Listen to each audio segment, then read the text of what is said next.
কোথা এক গ্রামে রহমত নামে এক কিপ্টে মোড়ল বাস করত। একদিন সে বাজারে যাচ্ছিল। ও কাকা, এই কাঠফাটা গরমের মধ্যে তুমি খালি পায়ে জুতা হাতে নিয়ে কোথায় যাচ্ছ গো? আমি তো তোদের মতো আর পাগল নই যে জুতা পায়ে দিয়ে হেঁটে যাব। এই জুতার দাম কত জানিস? পুরো 200 টাকা দিয়ে জুতাটা কিনেছিলাম মাত্র 6 বছর আগে। দেখ, এখনো কিছুই হয়নি, জুতোটা ছিঁড়ে যাবে তাই পায়ে দেই না রে বোকা। তোমার মতো কিপ্টে লোক আমি আমার বাপের জন্মে দেখিনি। জুতো যদি বগলের নিচে করে হাঁটতে হয় তাহলে জুতো কেনার কি দরকার বলো তো? তোদের মতো অপদার্থ বেকার ছেলেরা এগুলো বুঝবে না যে টাকা রোজগার করা কতটা কঠিন। খাস তো বাপের হোটেলে, বুঝবি কি? একবার নিজের রোজগার করে দেখ, তারপর জুতো বগলের নিচে নয়, মাথায় তুলে হাঁটবি রে, মাথায় তুলে হাঁটবি। শোনো কাকা, যখন টাকা রোজগার করব তখন এর চেয়েও ভালো আর দামি জুতো পরবো। আচ্ছা, জুতোর কথা না হয় বাদই দিলাম, তাহলে তুমি ছাতাটা কেন বগলের নিচে রেখেছো? ওই একই ঘটনা।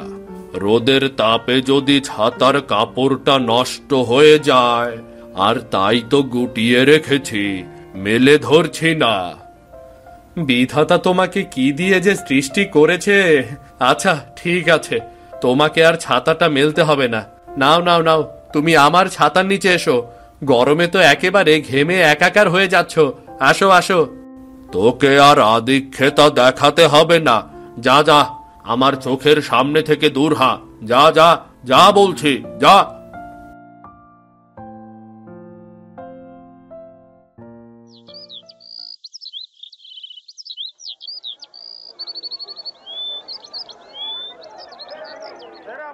এই যে মাছওয়ালা, এই কই মাছ তো একটাও নেই, তার দাম কত তোমার মাছের? ওই যে বড় রুই মাছটা, ওটার দাম কত? আসলে আমার মেয়ের জামাই ষষ্ঠী করতে আসবে গো। শুধু শুধু কেন জিজ্ঞাসা করতেছেন মোরল মশাই? হ্যাঁ, আপনি তো কখনোই মাছ কিনবেন না। যাওয়ার সময় সর্বোচ্চ কিছু আর কি নাম জিজ্ঞাসা করে সময়টা নষ্ট করবেন আর কি, তাই না? তুই কার সাথে কথা বলছিস? তুই জানিস এই গ্রামের মোড়ল আমি যদি ইচ্ছে করি তাহলে আগামীকাল তোর ওই দোকানটা আমি তুলে ফেলতে পারি। শুধু শুধু রাগ করতেছেন মশাই। আমি তো আপনারে রাগানোর জন্য কিছু বলি নাই। বললাম আপনি তো পুঁটি মাছ কিনবেন, শুধু শুধু এই রুই মাছ ইলিশ মাছের দাম জিজ্ঞাসা করে কি লাভ? আমার প্রয়োজন হয়েছে, আমি তোকে 100 বার জিজ্ঞেস করব, আর তুই 100 বারই উত্তর দিবি। হতচ্ছাড়া দোকানদার, তোকে আমি আগামীকালই এ দোকান থেকে বের করে দেব। আরে বাবা ঠিক আছে, দয়া করে আর রাগ করবেন না। আপনারা গ্রামের গণ্যমান্য ব্যক্তি, আপনারা যদি আমাগোর মতো সাধারণ মানুষের উপর রাইগা যান তাইলে কেমন করে হয় কন তো? আপনার কোন মাছের দাম লাগবো কন, আমি কইতাছি। ওই যে ইলিশ মাছ, ওইটা হইছে 200 টাকা কিলো, আর এই যে রুই মাছ 150 টাকা কিলো, আর এই মাছের দাম হইল গিয়া 300 টাকা। এখন আর তোকে আদিক্ষেতা দেখিয়ে মাছের দাম বলতে হবে না। আমি যা জানার জেনে গিয়েছি। এখন আমাকে 20 টাকার পুঁটি মাছ দিয়ে দে। এটা নিয়ে বরং বাড়িতে চলে যাই। দে দে।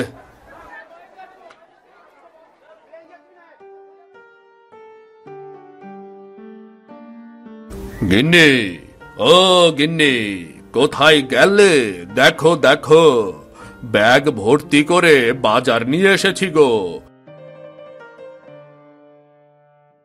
এই নাও, এখানে পুঁটি মাছ আছে, মাছগুলো কেটে ভালো করে রান্না করো। আহ, ব্যাগ ভর্তি বাজার নিয়ে এসেছে। তা কি ঘোড়ার ডিম বাজার নিয়ে এসেছেন সেটা আমি ভালো করে জানি। গত 1 বছর ধরে পুঁটি মাছ ছাড়া আর কোনো মাছই খাইনি। বলি আপনার কি কাণ্ডজ্ঞান বলে কিছু নেই নাকি? হ্যাঁ, এই কটা পুটির দাম কত নিয়েছে তুমি জানো? এই কটা পুটির দাম নিয়েছে 20 টাকা। এই যে শুনুন, আপনার ছেলে শহর থেকে চিঠি পাঠিয়েছে। ও নাকি দেশের বাইরে পড়াশোনা করার জন্য যাবে, আর এর জন্য কয়েক লাখ টাকার দরকার। বিদেশে পড়তে যাবে বললেই হলো? ওসব বিদেশিতে শুয়ে পড়তে যাওয়ার কোনো দরকার নেই। এর চেয়ে বেশি পড়াশোনা করে আমার ব্যবসাটা দেখাশোনা করুক না, তাই না? কি বলছেন আপনি? আমাদের 10টা না 5টা না একটা ছেলে, আর তাকে কিনা আপনি ব্যবসায় বসাবেন? আমার অনেক টাকা আছে, এ কথা সত্যি, কিন্তু তোমার ছেলের পেছনে একটা টাকাও খরচ করতে পারবো না। এগুলো আমি অনেক কষ্ট করে উপার্জন করেছি। তোমার ছেলেকে বলো নিজে উপার্জন করে নিজের পড়াশোনার খরচ চালাতে, বুঝলে? আপনার এই কিপটেমের জন্যে একটা বছর ধরে ছেলেটা বাড়ি আসে না। তোমার অমন কুলাঙ্গার ছেলে না আসলেই ভালো। বাড়িতে আসলে শুধু এটা চাই, ওটা চাই, এটা খাবে, সেটা খাবে, আমার খরচ বেড়ে যায়। একটা সত্যি কথা বলুন তো, আপনি কি বাপ না ডাকাত? নিজের ছেলে আপনার কাছে কিছু খেতে চেয়েছে, আর আপনি কিনা রেগে যাচ্ছেন। তুমি আমার সাথে 30 বছর এই সংসার করছো, তুমি তো ভালো করেই জানো অযথা খরচ করা আমি পছন্দ করি না। ছেলে বড় হয়েছে, আগামীকাল ছেলে বাড়ি আসবে, আপনি না হয় তার সাথেই সরাসরি কথা বলেন। ঠিক আছে, যাব। আর আমি বলবো এবার কথা না বাড়িয়ে দয়া করে খাবার দাবারের ব্যবস্থা করো। মাছগুলো তো নষ্ট হয়ে যাবে। 20 টাকা দিয়ে মাছগুলো কিনেছি, টাকা তো আর জলে ভেসে আসে না, তাই না? যাচ্ছি বাবা, যাচ্ছি। আপনার ওই 20 টাকার মাছ আপনাকেই খাওয়াবো। এই মাছ আর কেউ মুখে দেবে না। না খেলে না খাবে, যত সব আপদ। আজ একটা বছর হয়ে গেল, মেয়েটাকে তুমি দাওয়াতও করো না। আগামীকাল জামাই ষষ্ঠীর জন্যে মেয়েটাকে আসতে ফোন করেন। কি বলছো পাগলের মতো? না না না না না, ওসব জামাই ষষ্ঠীর কোনো দরকার নেই। শুধু শুধু বাড়তি খরচ, আর কি, কোনো দরকারই নেই। আপনি যদি মেয়েটাকে দাওয়াত না করেন, তাহলে কিন্তু আজ বিকেলে আমি আমার বাপের বাড়ি চলে যাব। এই হলো আমার কথা।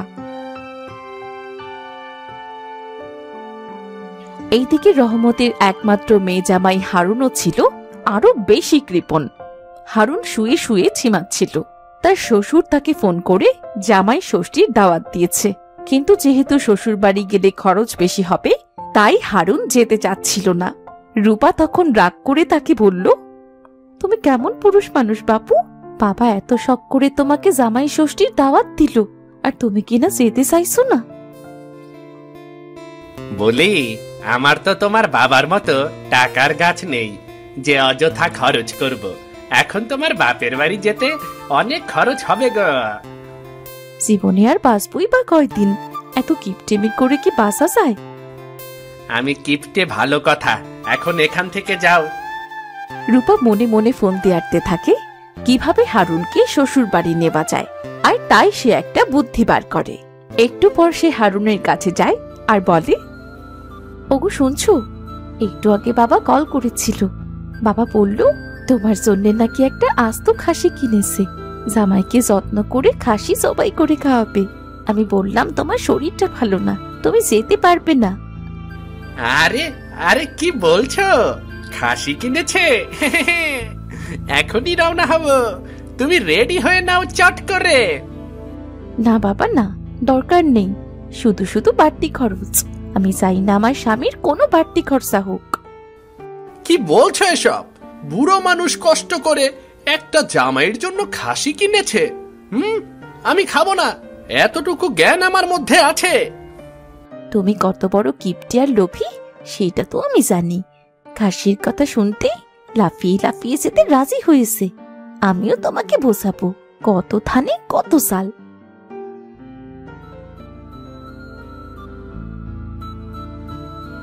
কি গো, যাচ্ছ দুদিনের জন্যে? এত বড় সুটকেস নিয়ে বাইরে বেরিয়ে এলেছে? এতদিন পরে শ্বশুর বাড়ি যাচ্ছি, মাত্র 2 দিন থাকবো নাকি? আর তাই তো ভালো করে কাপড় চোপড় সব গুছিয়ে নিলাম। তাই বলো, সবকিছু তাহলে ওই খাসির কারিশমা। হারুন এবং তার বউ রূপা শ্বশুর বাড়ি যাওয়ার জন্য প্রস্তুত হয়েছে। তারা এখন রাস্তায় হাঁটছিল। তা শ্বশুর বাড়ি যখন যাচ্ছ, তা কি নিয়ে যাবে? এতদিন পর জামাই, নিশ্চয়ই খালি হাতে যাবে না। আচ্ছা ঠিক আছে বাবা, এই নাও 100 টাকা। এক কাজ করো, দোকান থেকে বিস্কুট কিনে নিয়ে আসো, যাও। কি বলছো কি তুমি? তোমার কি মাথা খারাপ হয়ে গেছে? এতদিন পর বাবা মায়ের জন্য তুমি বিস্কুট নিয়ে যাবে? কমপক্ষে কিছু মিষ্টি আর দই তো নাও। শোনো বউ, তোমার বাবা আমার বাবার মতোই। আমি কখনোই চাইবো না এই বয়সে তোমার বাবার পেটে অসুখ করুক, শারীরিক ক্ষতি হোক, আর তাই দই মিষ্টি নিব না আমি, বুঝলে তো? আমার বাবা যদি দই মিষ্টি খেয়ে মরেও যায়, তাহলেও তুমি দই মিষ্টি সাথে করে নিয়ে নাও। তোমাকে অত ভাবতে হবে না। তাও দেখি 500 টাকা দাও। তাছাড়া বাবা তোমার জন্যে আস্ত একটা খাসি কিনেছে। তা তুমি যদি বিস্কুট নিয়ে যাও, তবে কি মান সম্মান থাকবে? তারপর দেখা গেল খাসি আর জবাই হলো না, আর তোমার মাংস খাওয়াও হলো না।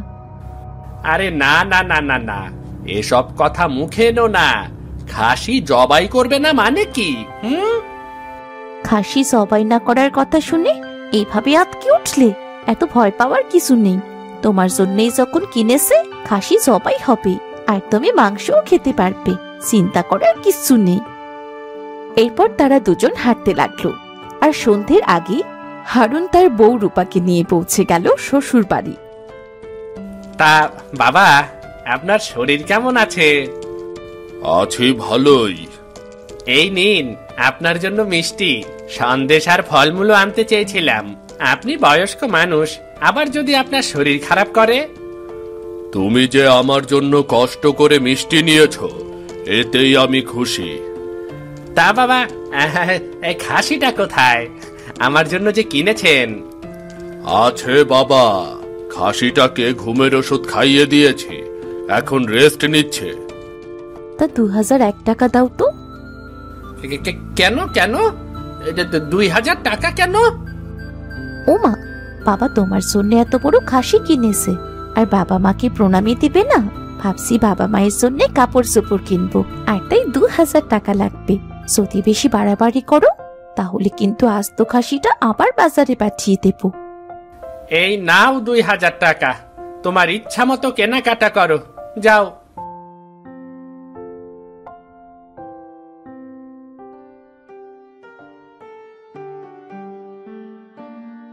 আচ্ছা, ব্যাপারখানা কি বলুন তো? জামাই কিসের খাসির কথা বলছে? আর আপনিও তো বললেন খাসিকে ঘুম পাড়িয়ে রেখেছেন। কই, আপনি তো কোনো খাসি কেনেননি। ও তুমি বুঝবে না। বুঝবো না মানে? আমি কি কষি খুকি নাকি? আমাকে বুঝিয়ে বললেই তো বুঝবো। আরে বাবা, এসব কিছু হলো রূপার বুদ্ধি।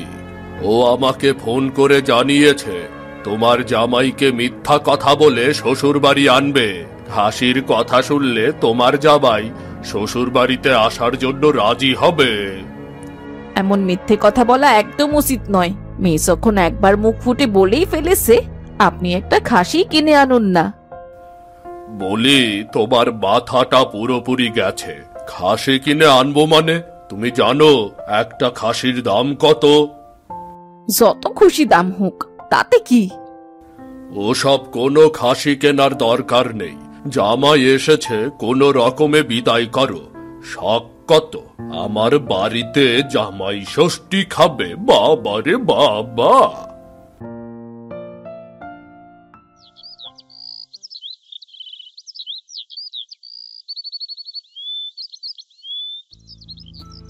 সি রূপা, তুই জামাইকে এত বড় মিথ্যে কথা বলতে পারলি? আরে বাবা, তুমি যেমন কিপটে, তোমার জামাই আরো কিপটে। তুমি এসব ভেবো না তো, আমি ঠিক সামলে নেব। না না, এইটা করা একদম উচিত হয়নি।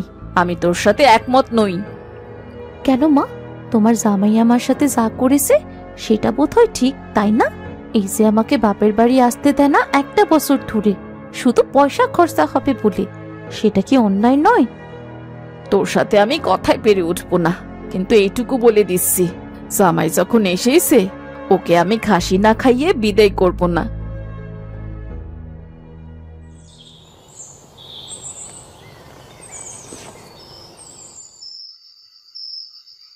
হারুন খুব আশা করে খেতে বসেছে খাসির মাংস দিয়ে ভাত খাবে বলে, কিন্তু সে খেতে বসে দেখে কোনো মাংস নেই।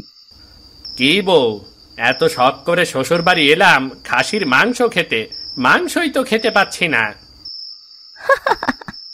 কিসের আবার মাংস? হ্যাঁ, আমার বাবা যখন তোমার বাড়িতে বেড়াতে যায় খাওয়াও তো পুঁটি মাছ। তার মানে এতক্ষণ আমার সাথে ফাইজলামি করেছ? কি আর করবো বলো, তুমি যদি ঠিকঠাক মতো আমার বাবাকে দেখতে আসতে তাহলে তো তোমার সাথে মিথ্যে কথা বলার প্রয়োজনই পড়তো না। এই শোধ আমি তুলব, তুমি দেখে নিও, এই শোধ আমি তুলব।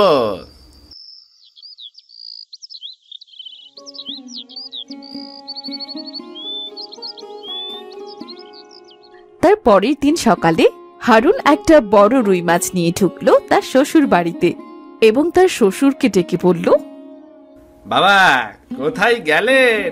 দেখেন আপনার জন্য কি নিয়ে এসেছি। হে ঈশ্বর, এত বড় মাছ আমার জন্য নিয়ে এসেছো? আমার শরীরটা যেন কেমন করছে। এত বড় মাছ আমি আমার বাপের জন্মে কোনোদিনও দেখিনি।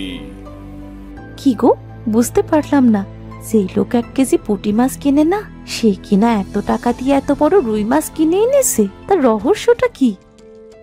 কথায় কথায় এই রহস্য খোঁজা বাদ দাও তো। বাবা বয়স্ক মানুষ, তাই তার জন্য একটা রুই মাছ নিয়ে এসেছি।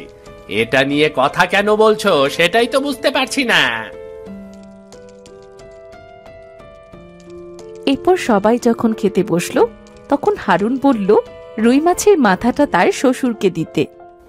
বাবা, এই রুই মাছের মাথাটা কিন্তু আপনি খাবেন বাবা। কি বলছো জামাই? রুই মাছের মাথা খাবে তুমি? তুমি হচ্ছ জামাই, তোমাকে রেখে আমি মাছের মাথা কিভাবে খাবো?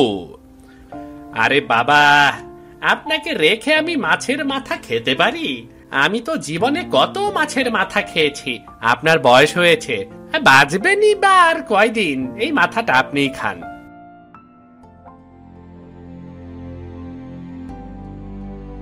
কি গো মোড়ল মশাই, কোথায় গেলেন? মোড়ল মশাই, কি হয়েছে? এত চিৎকার করছিস কেন? সবে মাত্র জামাইয়ের মাছের মাথা দিয়ে খেতে বসেছি, আর তুই এসেই খাওয়াটা নষ্ট করবি নাকি? মাছের মাথা খাইবার ভালা কথা, আগে মাছের দামটা দেন। মাছের দাম মানে? আমি কি কোনোদিন তোর কাছ থেকে মাছ কিনেছি নাকি যে দাম দেব? আপনি কিনেন নাই, কিন্তু আপনার জামাই তো কিনছে। সকালবেলা আরো গিয়া কইতাছে আপনি নাকি বড় একটা রুই মাছ দিতে বলছেন, আর তাই 5,000 টাকা দামের একটা মাছ কিনে নিয়ে আসছে। বলছে দাম দিয়া যাইব, এখন পর্যন্ত টাকা দেওয়ার কোনো খবর নাই। কি বলছিস তুই? 5,000 টাকা? আমি জীবনে কোনোদিন 100 টাকার ওপরে মাছ কিনিনি, আর আমার জামাই কিনা 5,000 টাকার রুই মাছ কিনে এনেছে। হ্যাঁ, এইবার দামটা দিয়ে দেন, আমি চইলা যাই।